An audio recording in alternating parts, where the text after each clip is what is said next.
अस्सलाम वालेकुम स्टूडेंट्स, आज का जो हमारा टॉपिक है वो है पैसेज ऑफ मॉलिक्यूल्स इनटू और आउट ऑफ द सेल। आज हम ऐसे फिनोमेनास को डिस्कस करेंगे जिनके ज़रिए से मॉलिक्यूल सेल के अंदर और बाहर मूव करते हैं।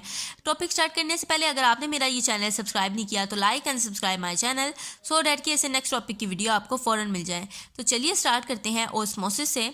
ऑस्मोसिस की डेफिनेशन की तरफ आते हैं।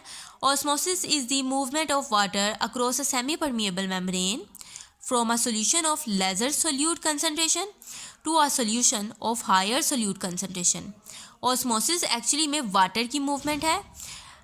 ये वाटर की मूवमेंट है across a semi permeable membrane. Semi permeable membrane ऐसी मेम्ब्रेन होती है जो कुछ मॉलिक्यूल्स को तो मूव करने देती है, लेकिन कुछ मॉलिक्यूल्स के लिए ये फेंस के तौर पर काम करती है, बैरियर के तौर पर काम करती है, उनको सेल के अंदर और बाहर मूव करने नहीं देती। अब देखिए कहाँ से, from a solution, movement of water molecules, ठीक है, from a solution of lesser solute concentration, ऐसे सोल्यूशन से जहाँ पर सोल्यूट की कंसंट्रेशन कम है, to a solution of higher solute concentration, उस सोल्यूशन की तरफ जहाँ पर सोल्यूट की कंसंट्रेशन ज़्यादा है। अब मैं आपको एक फिगर दिखाऊंगी जिसके ज़रिए से आपको इसकी डेफिनेशन क्लियर हो जाएगी। स्टूडेंट्स ये देखें, इसमें आपको ये है number 1 solution and this is the second solution. ठीक है, अब इन दोनों सोल्यूशंस के दरमियान क्या है, सेमी परमिएबल मेम्ब्रेन आपको दिखाई दे रही है। ये कुछ मॉलिक्यूल्स को जाने देगी और कुछ मॉलिक्यूल्स को नहीं जाने देगी। ठीक है, अब यहाँ पर जो आपको ब्लू कलर के नज़र आ रहे हैं ये हैं वाटर मॉलिक्यूल्स, और जो आपको रेड कलर के नज़र आ रहे हैं these are the sugar molecules. ठीक है, अब ऑस्मोसिस क्या है, मूवमेंट ऑफ वाटर मॉलिक्यूल्स है। ठीक है, अब वाटर मॉलिक्यूल्स कहाँ से कहाँ मूव करेंगे, हमने डेफिनेशन में ये अभी स्टडी किया कि जो वाटर मॉलिक्यूल है वो मूव करेंगे उस सोल्यूशन से जहाँ पर सोल्यूट की कंसंट्रेशन कम है, उस सोल्यूशन की तरफ जहाँ पर सोल्यूट कंसंट्रेशन ज़्यादा है। आप ये यहाँ पर देखें, ये जो शुगर मॉलिक्यूल्स हैं ये है सोल्यूट। ठीक है, ये यहाँ पर क्या है, सोल्यूट कम है। ठीक है, तो यहाँ से वाटर मॉलिक्यूल्स मूव कर जाएंगे, ये एरो आपको दिखाई दे रहे हैं, उस सोल्यूशन की तरफ जहाँ पर सोल्यूट कंसंट्रेशन ज़्यादा है। यहाँ देखिए रेड डॉट्स आपको ज़्यादा दिखाई दे रहे हैं ना, जो शुगर मॉलिक्यूल्स हैं ये एक्चुअली में सोल्यूट है। ठीक है, तो उस तरफ मूव करेंगे वाटर के मॉलिक्यूल्स जहाँ पर सोल्यूट की कंसंट्रेशन ज़्यादा है। तो फिर जब वाटर मॉलिक्यूल्स मूव कर जाएंगे तो इस तरह की ये देखें सोल्यूशन बन जाएंगे। यहाँ पर क्या होगा, वाटर मॉलिक्यूल्स की तादाद कम हो जाएगी और जहाँ पर सोल्यूट कंसंट्रेशन ज़्यादा है वहाँ पर वाटर की मॉलिक्यूल्स ज़्यादा हो जाएंगे। सो एक्चुअली में दिस इज़ दी ऑस्मोसिस। और जब ऑस्मोसिस के रूल्स को अच्छे से समझने के लिए हमें अंडरस्टैंड करना पड़ता है टोनिसिटी ऑफ द सॉल्यूशन के कॉन्सेप्ट को। ठीक है, टोनिसिटी ऑफ द सॉल्यूशन के कॉन्सेप्ट को हमें अच्छे से समझना पड़ता है।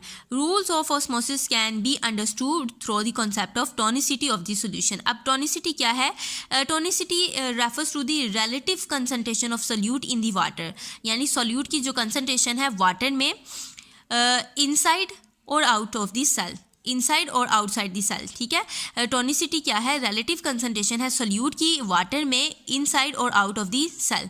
ठीक है, अब यहाँ पर हम डिस्कस करने लगे हैं सॉल्यूशंस की टाइप्स को, जिसमें नंबर 1 है is the hypertonic solution, second one is the hypotonic solution and the third one is isotonic solution. Hyper का मतलब होता है ज़्यादा। ठीक है, ऐसा solution that have a solution that have relatively more solute उसको कहेंगे hypertonic solution। hypo का मतलब होता है कम, a solution that has relatively less solute is called hypotonic solution। iso का मतलब होता है equal, solution that have equal concentration of solute is called the isotonic solution। तो स्टूडेंट्स ये था ऑस्मोसिस का टॉपिक, कंप्लीट टॉपिक था ऑस्मोसिस का। अब नेक्स्ट हम मूव करेंगे फिल्ट्रेशन के टॉपिक की तरफ। Filtration is the process by which small molecules are forced to move across the semi-permeable membrane with the aid of hydrostatic, water pressure और blood pressure। अब इसको समझते हैं। फिल्ट्रेशन एक्चुअली में मूवमेंट है स्मॉल मॉलिक्यूल्स की। ठीक है, ये प्रोसेस है ऐसा जिसमें स्मॉल मॉलिक्यूल्स को फोर्स किया जाता है कि वो मूव कर जाएं सेमी परमिएबल मेम्ब्रेन से, किसके ज़रिए से, किसकी मदद से, हाइड्रोस्टैटिक और ब्लड प्रेशर की मदद से। For example, in the body of an animal blood pressure force water molecules and dissolve molecules to move through the semi permeable membrane of the capillary cell wall. यानी animal cell में, animal body में blood pressure force करता है water को और dissolve molecule को कि वो मूव कर जाएं across the semi permeable membrane. यहाँ पर किरदार है ब्लड प्रेशर का और हाइड्रोस्टैटिक प्रेशर का।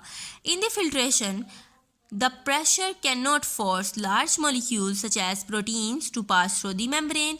और कह रहे हैं कि जो फिल्ट्रेशन है वो लार्जर मॉलिक्यूल्स, फिल्ट्रेशन में जो प्रेशर है वो फोर्स नहीं करता लार्जर मॉलिक्यूल्स को कि वो मूव कर जाएं मेम्ब्रेन पोर्स से। अब मैं आपको एक फिगर दिखाने लगी हूँ जिसके ज़रिए से आपको ये क्लियर हो जाएगा कि किस तरह ब्लड प्रेशर हेल्प करता है स्मॉलर मॉलिक्यूल्स की कि वो मूव कर जाएं out of the semi permeable membrane.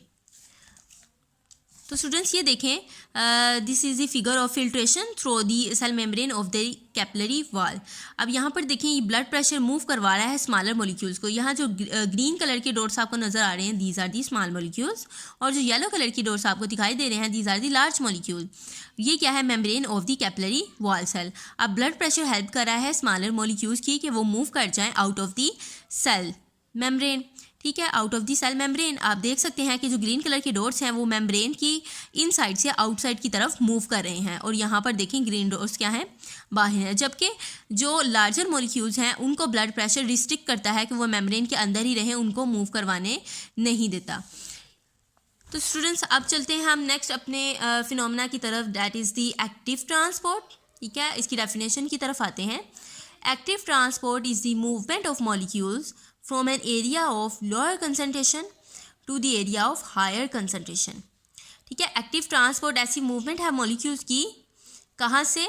Lower concentration से to the area of higher concentration की तरफ। एक्चुअली जो सिंपल मूवमेंट होती है वो ये होती है कि हायर कंसंट्रेशन से मॉलिक्यूल्स मूव कर जाते हैं लोअर कंसंट्रेशन की तरफ, लेकिन एक्टिव ट्रांसपोर्ट में ऐसा नहीं हो रहा। एक्टिव ट्रांसपोर्ट मूव करवाता है मॉलिक्यूल्स को against the concentration gradient from lower concentration, from the area of lower concentration to the area of higher concentration. ठीक है, और ये मूवमेंट है अगेंस्ट दी कंसंट्रेशन ग्रेडियंट, इसलिए इसको रिक्वायर होती है energy in the form of ATP. ATP की फॉर्म में इसको एनर्जी चाहिए होती है। In this process, the carrier proteins of cell membrane use energy to move the molecule against the concentration gradient। जो सेल मेम्ब्रेन के कैरियर प्रोटीन्स होते हैं वो यूज़ करते हैं एनर्जी को ताकि मॉलिक्यूल्स को मूव करवाया जा सके against the concentration gradient. For example, the membrane of nerve cell have carrier protein in the form of sodium potassium pump. जो नर्व सेल की मेम्ब्रेन है उनके पास जो कैरियर प्रोटीन होते हैं वो in the form of sodium potassium pump में होते हैं। और in a resting nerve cell का मतलब है जब कोई भी नर्व इम्पल्स कंडक्ट नहीं हो रही, नॉन कंडक्टिंग नर्व इम्पल्स, जब कोई भी नर्व इम्पल्स कंडक्ट नहीं हो रही तब हम कहेंगे कि जो नर्व सेल हैं वो रेस्टिंग स्टेज पे हैं। तो इस स्टेज में होता क्या है कि ये जो पंप होता है सोडियम पोटाशियम पंप, वो एनर्जी को स्पेंड करता है कि वो मेंटेन रख सके हायर कंसंट्रेशन ऑफ पोटाशियम को और लोअर कंसंट्रेशन ऑफ सोडियम को इनसाइड द सेल। यानी सेल के अंदर कंसंट्रेशन ऑफ पोटाशियम आयन ज़्यादा होनी चाहिए और कंसंट्रेशन ऑफ सोडियम आयन कम होनी चाहिए। इसको मेंटेन रखता है एनर्जी को इस्तेमाल करके ये पंप। ठीक है, अब फॉर दिस पर्पस जो पंप है वो एक्टिवली मूव करवाता है, क्योंकि सेल के अंदर सोडियम क्या होनी चाहिए? कम होनी चाहिए। तो सेल के अंदर जो सोडियम मौजूद हैं उनको outside of the cell move करना पड़ेगा। ये पंप क्या करता है कि सोडियम आयंस को outside of the cell move करवा देता है that are already in the higher concentration, जो कि पहले से सेल की आउटसाइड पे हायर कंसंट्रेशन में मौजूद है। Similarly this pump move the potassium ions from the outside to the inside where they are in the higher concentration, जहाँ पर वो हायर कंसंट्रेशन में मौजूद हैं। अब मैं आपको फिगर दिखाने लगी हूँ जिसके ज़रिए से आपको ये क्लियर हो जाएगा कि किस तरह मॉलिक्यूल्स जो हैं वो from the area of lower concentration से हायर कंसंट्रेशन की तरफ मूव करते हैं। तो students this is the figure of sodium potassium pump the active transport. ठीक है, जिसमें आपको अच्छी तरह क्लियर हो जाएगा। अब इसकी डेफिनेशन की तरफ अगर हम दोबारा आएँ तो ये क्या है? Movement of the molecules from the area of lower concentration to the higher concentration. अब ये है इनसाइड ऑफ द सेल और ये है आउटसाइड ऑफ द सेल।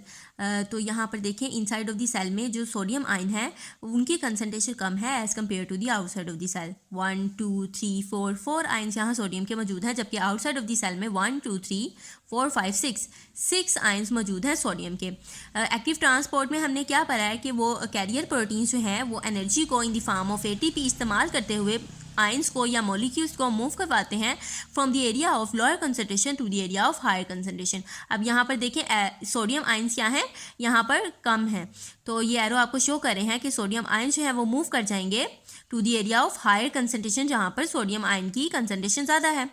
और इसी तरह ही यहाँ पर आउटसाइड ऑफ द सेल में देखें तो पोटाशियम आयन की जो कंसंट्रेशन है वो कम है as compare to the inside of the cell. 1 2 3 जो आयन्स हैं वो मौजूद है पोटाशियम के आउटसाइड ऑफ द सेल, जबकि इनसाइड में 1 2 3 4 5 आयन्स मौजूद है पोटाशियम के। तो फिर क्या होगा कि जो पोटाशियम आयन है वो from the area of the lower concentration से मूव कर जाएंगे to the area of higher concentration.